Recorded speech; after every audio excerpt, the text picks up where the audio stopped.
Hello everybody and welcome back to In-Depth Part 7 I believe now.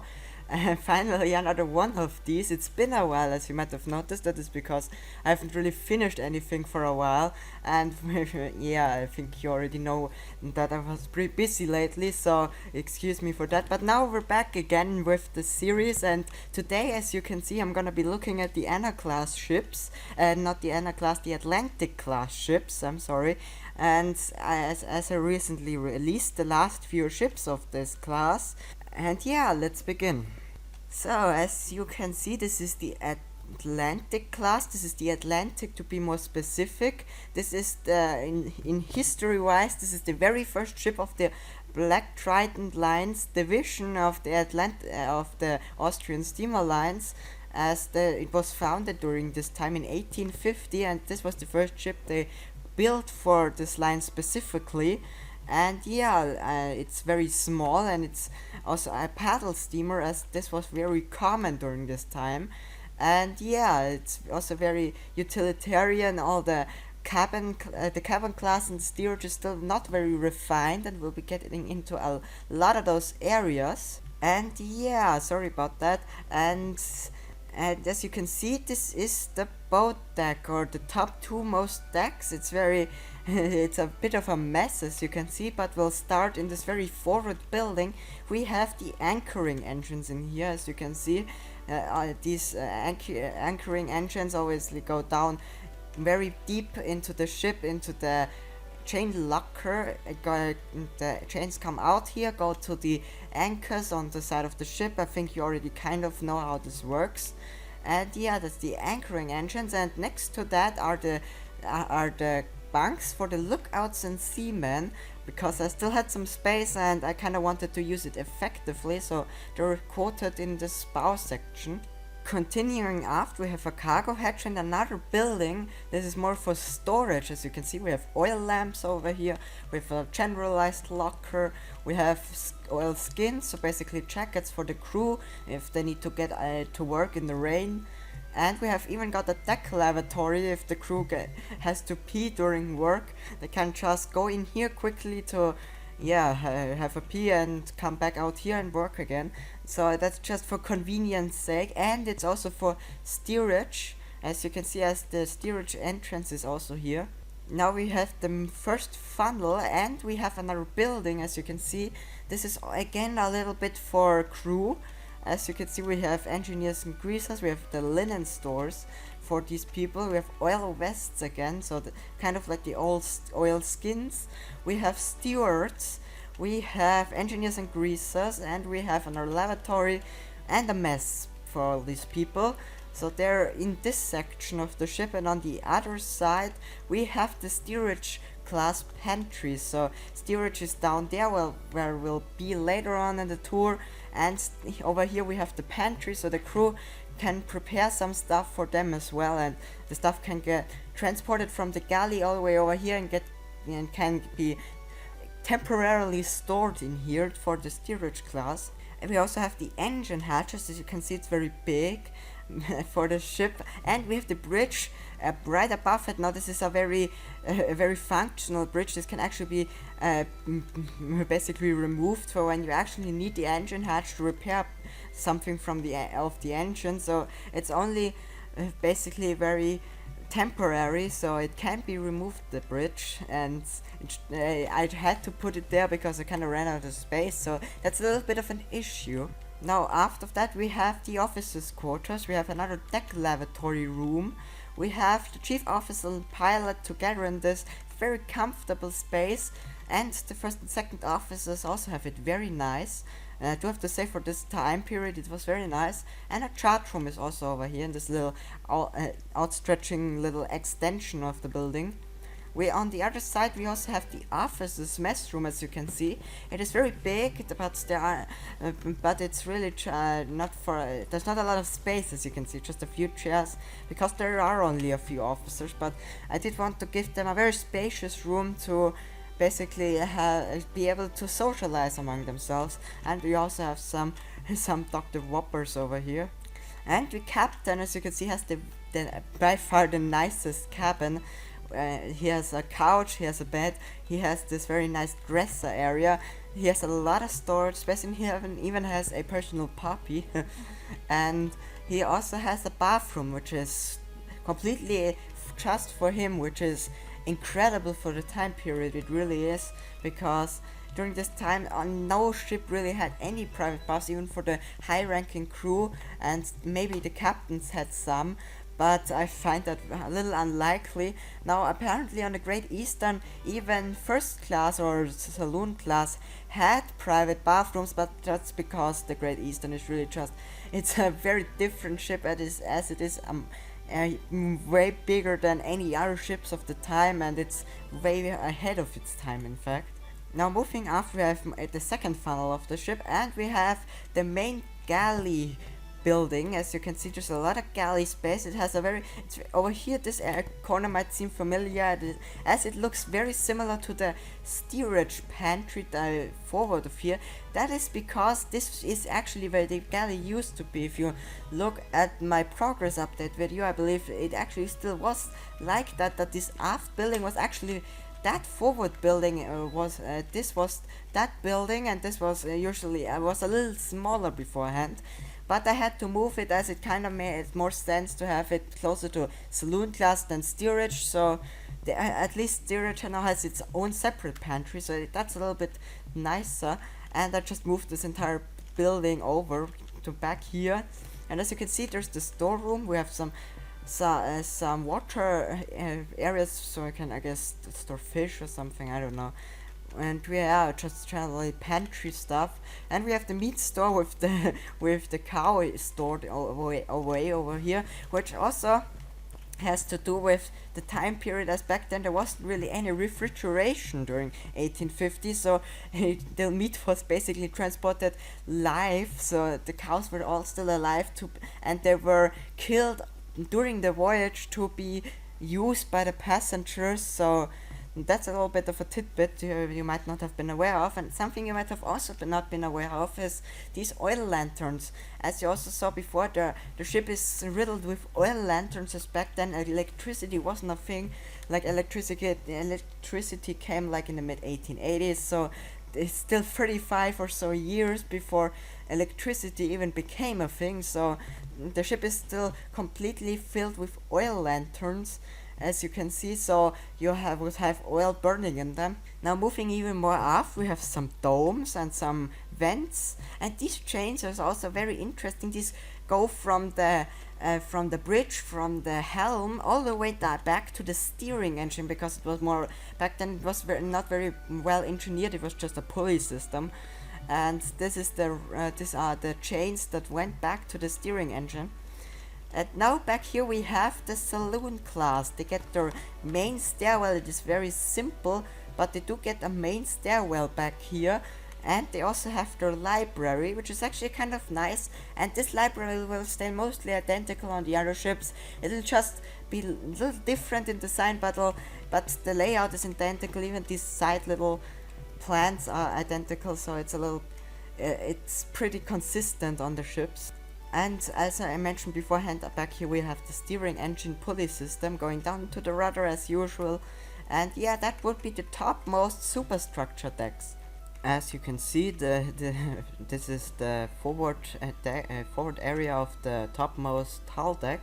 This is where the steerage is mostly quoted, and as you can see over here we have the stokers and trimmers, as well as I kinda ran out of space. I had to section off this little area for them as well, and as you can see they even have a little bit of a staircase going up to the top deck, and they also have a few more quarters on the lower middle deck as well.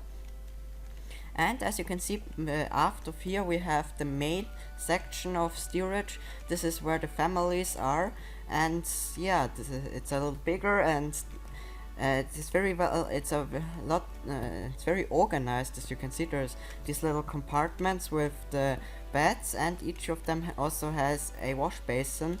And in the middle, all the tables are so you can eat. And each section also has its own emergency stairwell. And after that section we have this section, which is primarily for women. And that's how it was back then. Everything was very segregated between genders, and this is their section, and this is also the section that is connected to the pantry we looked at earlier. As you can see, this is where the staircase comes down to. And as you can see, after that is actually already the engine room. This is a very massive engine room, and as it was very common back then with the paddle wheels, the rods came out on this deck already.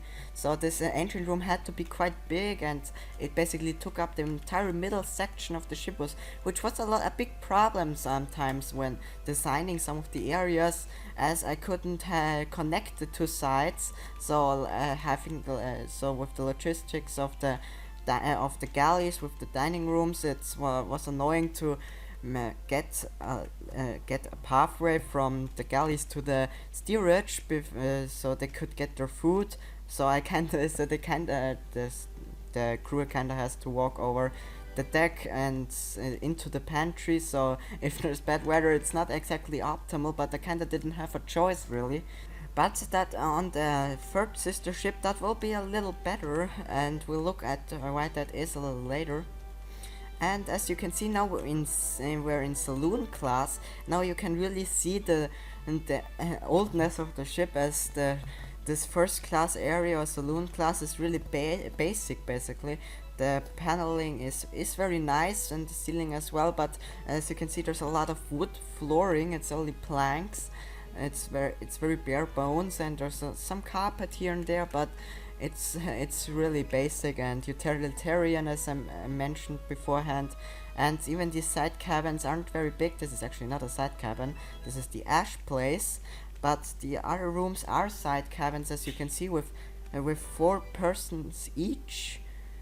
And they each also have a bench and a little bit of storage and a porthole, but it really isn't much. It isn't really special in any way. It's just basic cabins. There are a little nicer cabins here in the bow. As you can see, these two cabins are actually connected, because this hull area where the next to the paddle wheel, where the hull bulges outwards, I had some extra space, and I used it for this suite. Basically, it's a little bit of a suite. They have a little extra space that the others don't have, and it's actually for 6 people only, and so there's a little more space per person, I guess. On the other side, I forgot to mention, there's a little bit of a storeroom connected to the steerage. Now moving further aft, you can see we have one of the dining areas actually, with a locker over here, and there isn't really a designated dining area really. It's a little spread out over the ship, so anywhere where I really had space, I put down a table so people could eat. And this is also where, as you can see, the staircase from the main galley comes down to saloon class, so they get a direct access, which is a lot nicer than what steerage get. And as you also can see, the main saloon class staircase is also in here. As you can see, it's very basic still, but it's the main access point, so it is kind of important. And after that, we have more cabins. Now this is very interesting design with it's very split. As you can see, it's 2 sides. That is because this was actually planned differently at the very beginning, because this entire side was the hospital beforehand, but it came to my attention that it probably didn't make much sense that the hospital would be that massive, and so I removed that, but I did keep this design a little bit, as I had already planned it out. I just flipped it over, but I did, however, keep one patient's room back here for like 5 people, and on the other side we have cabin, and this side I decided to use for the hospital, because it really didn't need much more. I shrank it down a little bit to a more realistic level. And as you can see, I also included skylights again, which is always a nice feature to have. It makes the rooms a little more airy. When you can see the sky, it's a little nicer, I guess, with daylight in the hallway, where you wouldn't get any because we are inside the ship. And now moving down, we're now in the aft storeroom. Now this looks very similar to the aft storeroom of the last ship I built. And as the ship is again again features shear, I can include these aft storerooms because the bow and stern are lifted up, so there's more space than there would normally be. And yeah, then I just have a little bit of an aft storeroom, and there are actually some more cabin class cabins down here. They're very basic though. This is where if you can afford cabins but you don't want to spend too much money, you can go down here. And yeah, you still can use the cabin class amenities, but your cabin isn't that nice. And I think that's a nice, it's I guess kind of like second class in a very early form, you could say, because you have a little bit of a little bit of a compromise situation between a bed and a really nice cabin. You can get a basic cabin, so that's what the idea was behind that. And as you can see, there's another cargo hatch going down into the hold. And as you can see, forward of here, everything gets pretty dark. That's because we're now in the engineering spaces. As you can see, the ship is not very big. That's why I'm so fast getting through this. And yeah, this is the this is the coal bunker. As you can see, there's the coal chutes this time. Now I actually have ash places, which was something that was missing on my earlier ships. So that is something I will be including on the new ships. And as you can see, I have the hatches and everything, and I also have the ash hoist going down to the boiler room, which you can see it ends up down here, which is a nice little extra feature that was added now, and that I'm gonna continue having on my ships. So that's always nice to have. And here in the boiler room, again, it's very nicely done. Again, not built by me, but by Titan 3.0 like last time. And it is again very nice, very as realistic as possible. Basically, it has its similarities with more modern boiler rooms, but as you can see, the boilers are facing towards the center, as was very common during this time period. Because the ships were a little smaller, that I guess it was a little more efficient this way. And yeah, this is basically the boiler room. 4 boilers per boiler room. We have another one forward of the engine room, so that's 8 boilers in total. I think that's more than enough. As you can see, you even have the bridge telephone going down here, which is very nice. So this is basically kind of like a tube actually. It's not anything electrical, so it's not really a phone really. It's just a tube with a little that you can open and scream into basically, and it'll travel all the way up to the bridge. It's very interesting actually that works even. And yeah, as you can see, there's some ventilation hatches going up because so the people don't all suffocate down below. And we have some emergency exits, which is always important. We have some basic ladders, a little bit of a ladder system going all the way up to the side of this funnel. So this is basically multi-purpose. You have a little bit of a light and air, and you can escape through here if things get dire, which it really shouldn't, but it could. As you can see, this is the engine room. This is a very interesting engine, as this is a very old paddle wheeler. The engine looks completely different from what you might see on a different ship or a modern ship. So I personally don't know too much about how this works, but I assume these casings, engine casings actually move on these engines instead of being stationary like on the triple expansion layout. So that's an interesting little tidbit. And obviously you have the telegraphs down here as well, and including the engine room, the engine room telephones as well. And down here we have some storage space, and I guess these are like filters or something like that, or maybe water cooling systems. I don't know too much about them. And yeah, we also have some exhausts on the side of the ship, which is very nice. And yeah, something you might also notice, these aren't proper watertight doors. These are just strengthened doors. These aren't anything electrical. These are just doors that are stronger, so they can withstand a little more. But they're not any proper watertight doors that are electrically managed and operated. These are just standard doors that are reinforced. And as you can see, we have another boiler room, and we already, which is basically just flipped, so we don't have to talk about it. As you can see, forward of here we have the fireman's passage. It passes through directly through the forward cold bunker, as you can see, which took up a little bit of space. Same with the cargo hold. It was a little annoying to get right, especially because I later on had to include this little baggage area, as I had realized that I did never include a baggage area for the ship, so that was a problem, and I didn't have much space back on in the back area, which we'll look at last. And so I had to put one in here, which is a little annoying. But as you can see, it's accessed by this lower men's area for the steerage, and yeah, the rest is just for hay bales and other storage. And forward of that is the chain locker as usual. Last but not least, we have the aft cargo hold. This is a little bit for the food. As you can see, we have drinks, cigars, and alcohol. We have meats down here with the with the cows. We have vegetables. We also have fruits. And so we have all the food down here, and we also have the more bulk cargo back here as well, and also a little bit of a mail room. Now this is not really a mail steamer, but if it needed to transport mail for any reason, it could do that as well. So there's a little bit of space, but it's not very big, so it won't be carrying much mail in like this.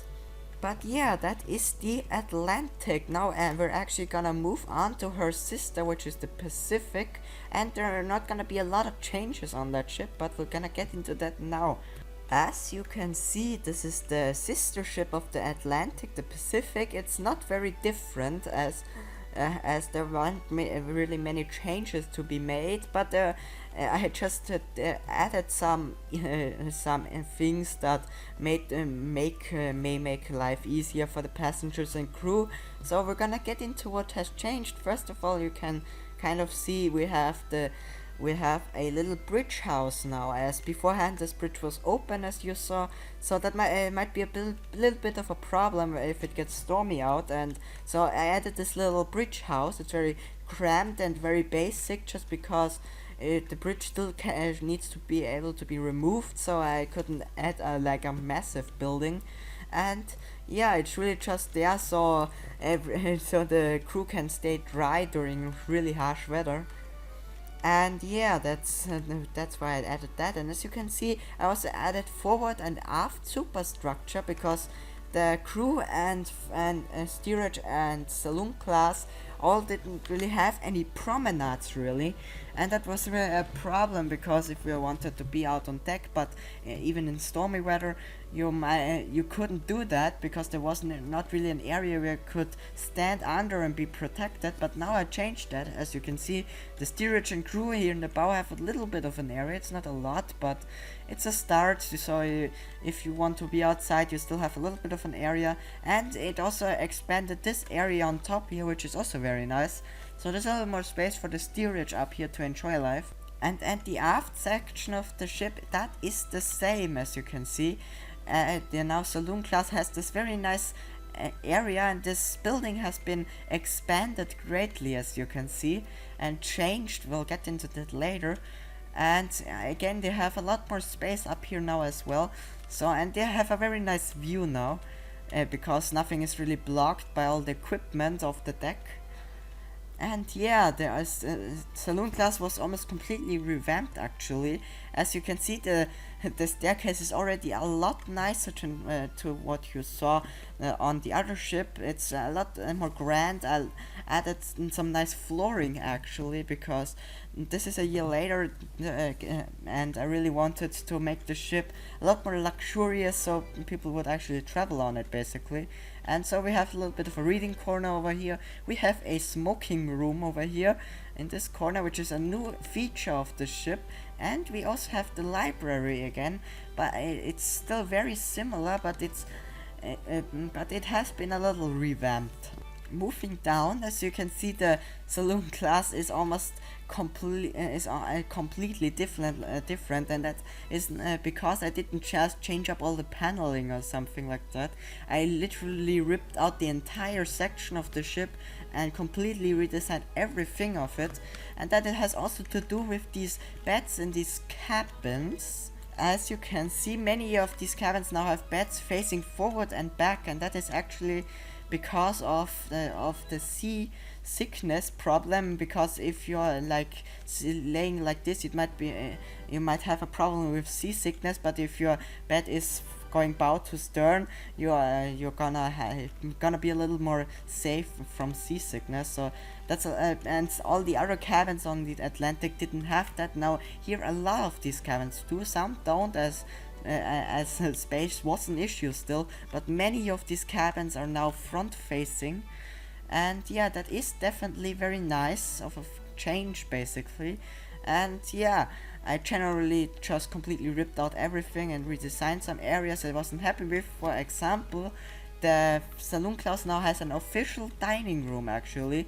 This is the only space where you will dine. It's very big, and the access of the pantry and galley spaces up here now actually line up with the area. So if the waiters can take the food and are directly in the dining space, which is makes things a lot more efficient than what they were used to beforehand. And yeah, moving back here again.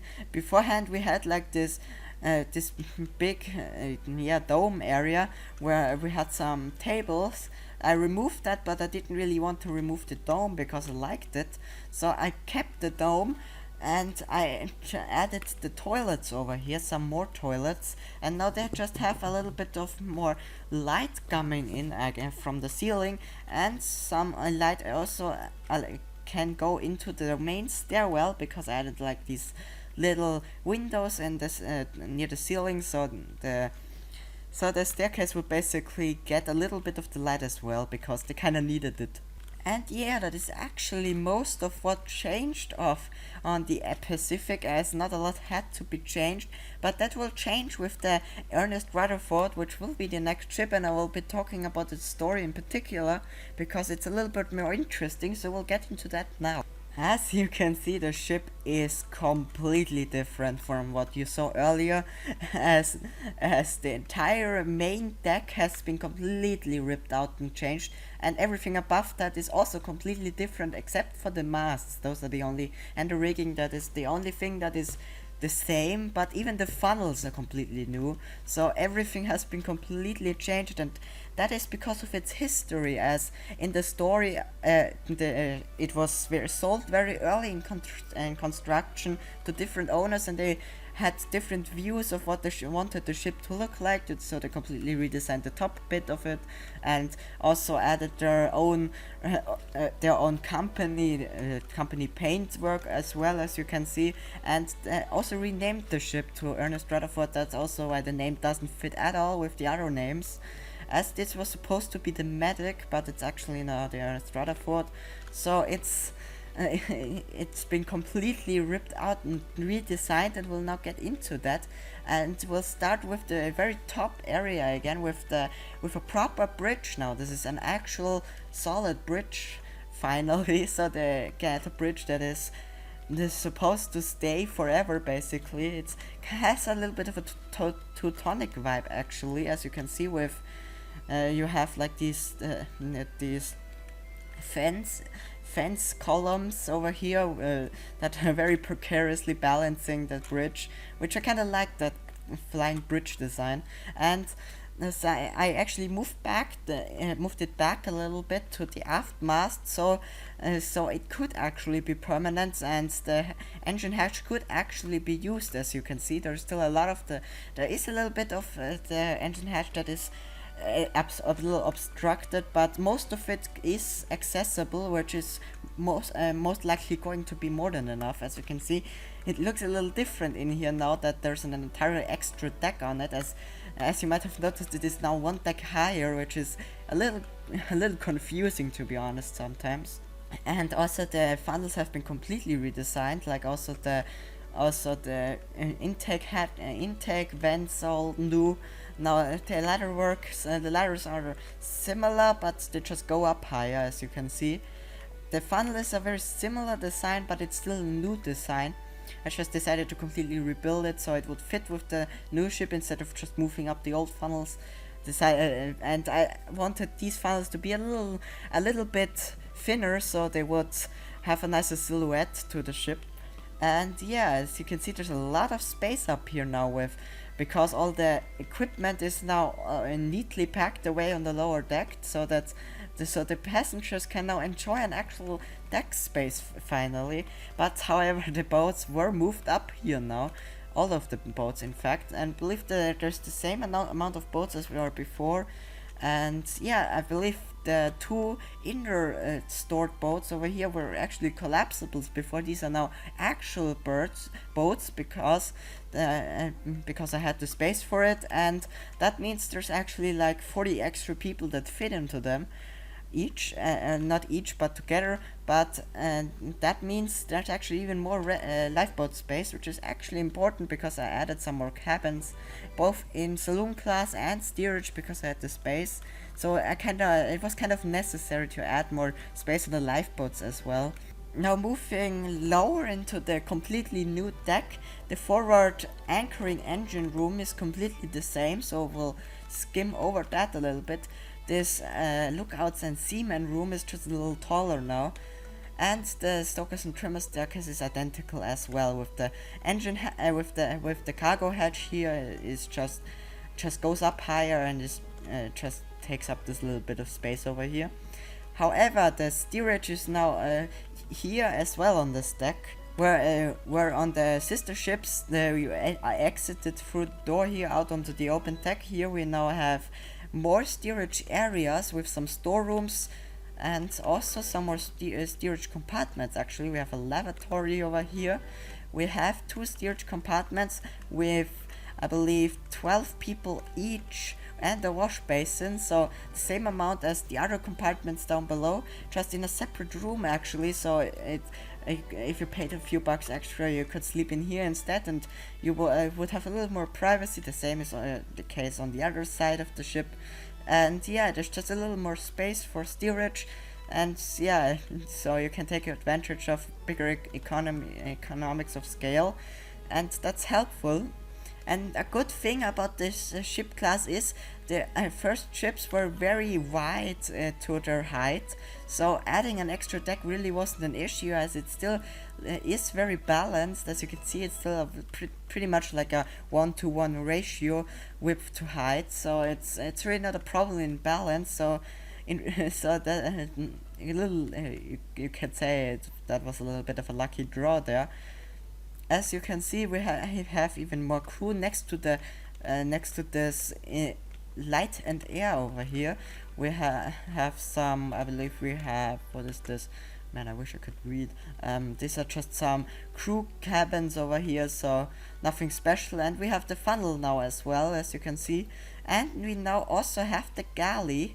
And I believe this was the galley crew, if I'm not mistaken. And on the other side we have even more crew spaces, because they kind of need to sleep somewhere. So we have crew, we have stewards and stuff, and all the other crews basically. Nothing special, just standard crew. And also here is the pantry that used to go up into the steerage area, but now it's actually the crew area, which is very interesting. Things change on other ships. And yeah, moving aft, you can see the engine hatch, which used to end up here, but now it obviously continues up further as it did before. And back aft we have the galley spaces again, completely redesigned and way more efficiently organized now actually. We have this side with the main galley space, the only galley space really. It's actually very big, there's a lot of room for the crew to be working at. We have a storage area, we have a wash basin room to clean up yourself a little bit, and we even have the storerooms here, as you can see, a lot of space now. And yeah, that's pretty good actually. And we also the galley now also has this staircase going down into saloon class, which is a little more hidden, I guess. And yeah, that's also nice. Now moving aft, we're now in saloon class. As you can see, this is the saloon class forward staircase. As you can see, the former pantry stairwell is now exclusively for saloon class, because they now have some more cabins up on this deck. And these are actually very nicely decorated cabins. These are very nicer than the ones on the deck below, actually. And this is basically where the richest people can stay on their voyage, and it's very spacious up here as well. As you can see, there's a lot of room in each cabin, and they also get their own bathrooms, obviously. And we have some sitting space up here in the main stairwell. There people can exit onto the promenade, so if they want to catch some air, they can do that there. And we also have even more cabins over here, a storeroom, even more cabins, and we're now back in the familiar section of the saloon class we already saw on the Pacific, as it really just was extended forward now that there's more superstructure area. And yeah, that is actually most of the ship. I believe that is I think that's it. I hope you liked this class of ships. This video was a little shorter, as you can see, these ships aren't really that big, and definitely aren't as big as the last class of ships. So yeah, this one is a little bit of a shorter one, and the same is gonna be true for the next episode, which is going to be about my yacht, and that will hopefully be released soon, hopefully this month, if everything goes according to plan at least. And yeah, I hope you liked this episode of In Depth, and yeah, if you like this, leave a like, comment, maybe even subscribe, and yeah, have a good day, everyone.